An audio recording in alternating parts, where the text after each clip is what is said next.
me a god. They call me a god. They call me a god. They call me a god. Let's go. I'm about to go off like a weapon. Fuel to the top, gotta fill. All right, happy Thanksgiving to everybody out there. Today we are back with Juggernaut Retro Reviews, and today we are talking about WWF Survivor Series 1998. So we go all the way back to November 15th, 1998. And of course, I had to review some Survivor Series, since it is the month of November. So like I said, November 15th, 1998. This show was held in St. Louis, Missouri. The attendance for the show was 21,179, and the buy rate for the show was 400,780. So,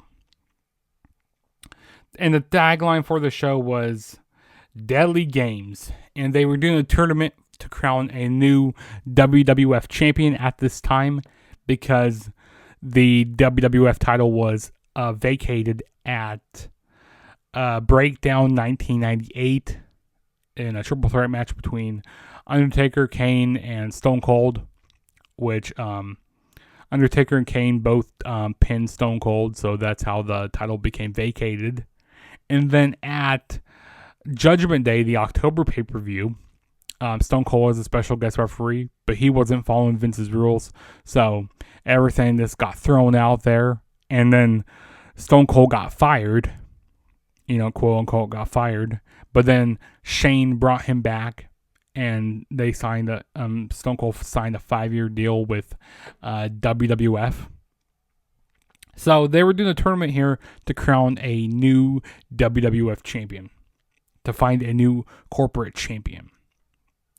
And the big things around this show was like Stone Cold Steve Austin, Mankind, The Rock, Vince and Shane, and like everybody in Vince's corner.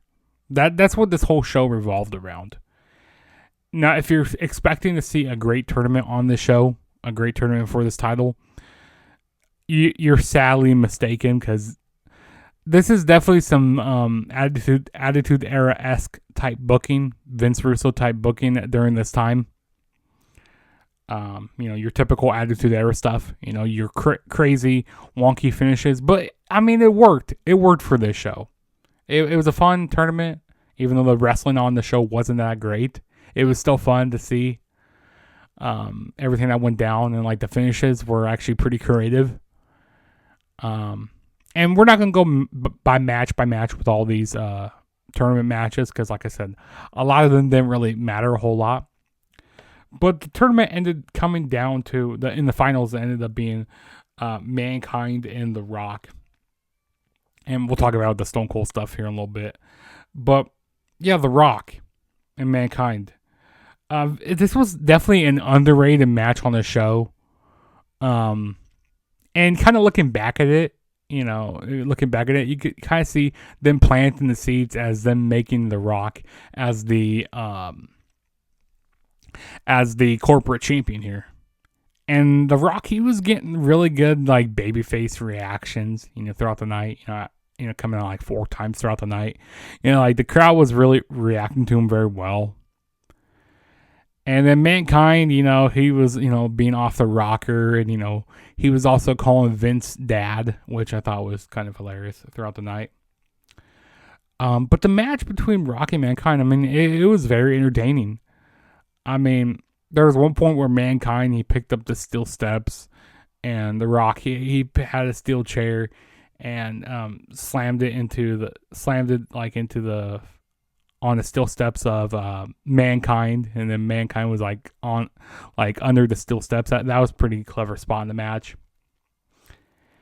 Also, the cool spot with the elbow drop that Mankind tried to do through the announce table, and The Rock moved out of the way.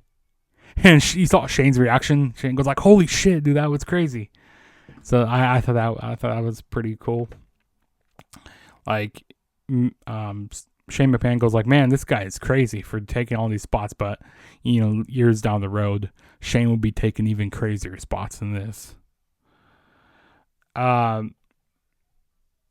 Mankind, it looks like, because at the beginning of the show, Mankind, Vince was out there, and it looks like they were trying to set up Mankind to be the next corporate champion.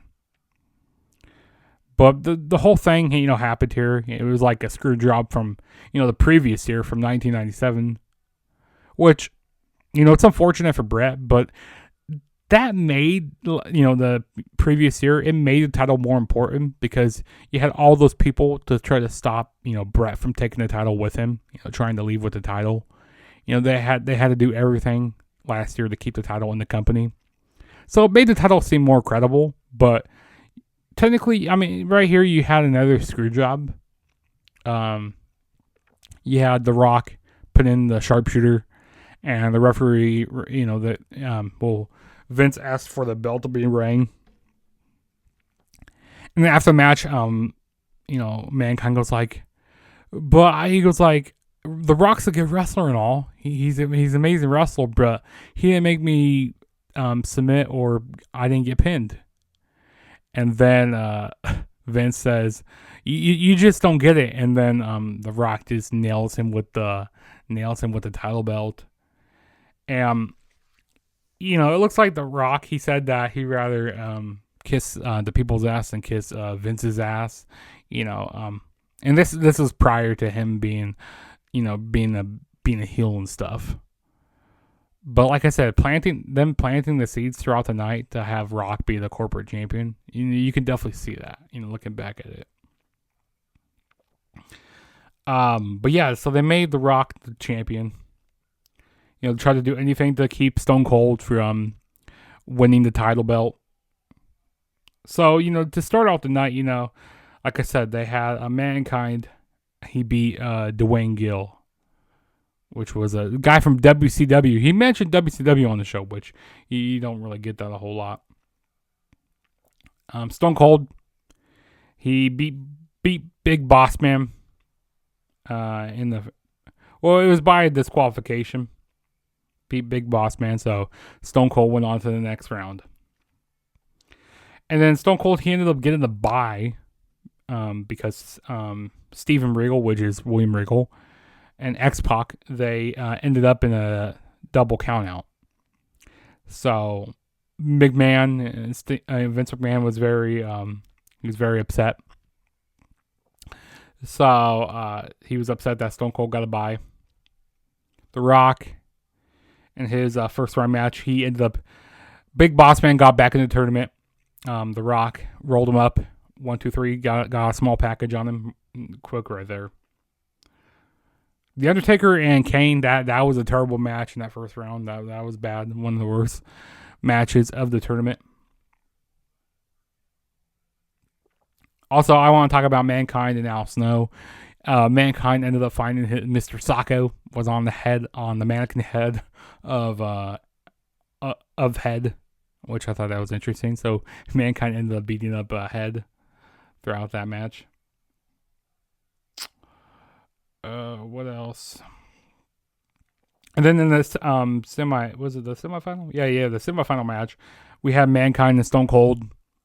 That was actually pretty decent. That was actually some pretty good stuff there. It looks like Stone Cold was actually, it looks like he was going to win. He is Stone Cold Stunner, but Vince pulls the referee out, beats up the referee a little bit. And you have Shane McMahon come out, which prior to this, we had Shane refereeing the Sable and Jacqueline match. And, you didn't really think of it at the time. Like, oh, Shane's this one to learn how to be a referee. He just wants to be a goody two-shoes. He wants to learn about the business. So he comes out. Stone Cold hits in there, stunner. And looks like Shane's going to count to 1, 2, 3. But Shane, he starts flipping off Stone Cold Steve Austin, giving him the bird. So Mankind ends up, taking Stone Cold out of the tournament. Like I said, they were trying to do anything to stop Stone Cold from making it to the finals, which Mankind won. And then we had The Rock and The Rock and Undertaker in the semifinals. Kane ended up coming out, choke slamming The Rock. So that sent The Rock to the finals. Yeah. I mean, there were some good matches on the show. But like I said, ultimately, like I said, this was very, like, Attitude Era-esque type booking. You know, Vince Russo, you could tell, you know, this was Vince Russo type of stuff here.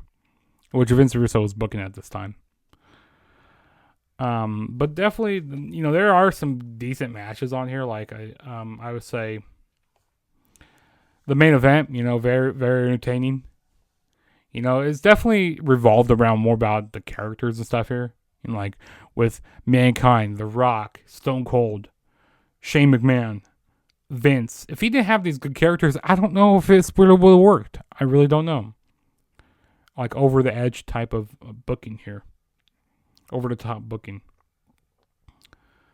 But yeah, at the end of the night, you know, when The Rock, he won the match. You know, Vince and Shane, they were all hugging each other, you know, making him the corporate champion, him turning his back on all the fans. People were pissed. Then we had Stone Cold come back out. It looks like he left the arena for the night, but he came back out.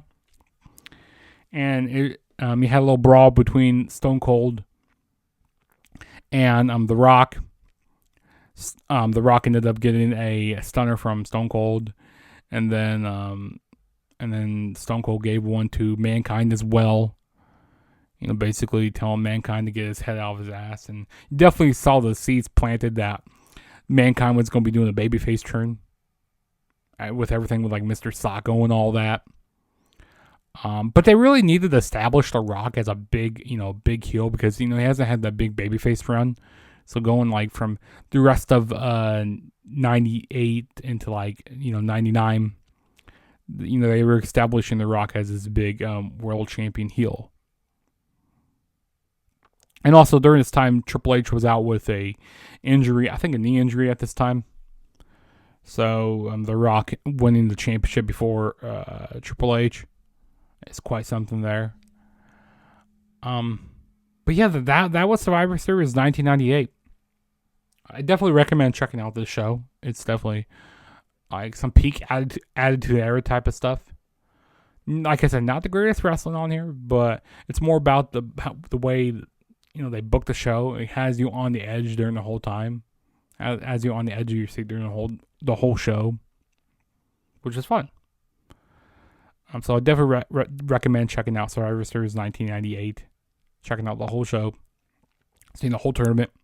Like I said, not the best wrestling, but definitely the booking and storytelling on the show was really fun. So yeah, that was my review. Don't forget to hit that subscribe button if you haven't already. Also, turn on the notification bell to be notified every time I make a new video. Also, I also want to mention something. So since Survivor Series 1994, the world title has changed hands up to 99 as well, which is kind of crazy. So from 94 to 99, the world title has changed hands. So to, you know, end off the 90s, which is a cool thing to think about. But yeah, like I said, definitely subscribe. Hit that like button. Also, turn on the notification bell to be notified every time I make a new video. Also, go follow me on all my social media platforms. Go follow me on Twitter and Instagram at TheAverageGamers. And this is your boy Juggernaut saying peace out, and I'll catch you guys in my next video. So, peace.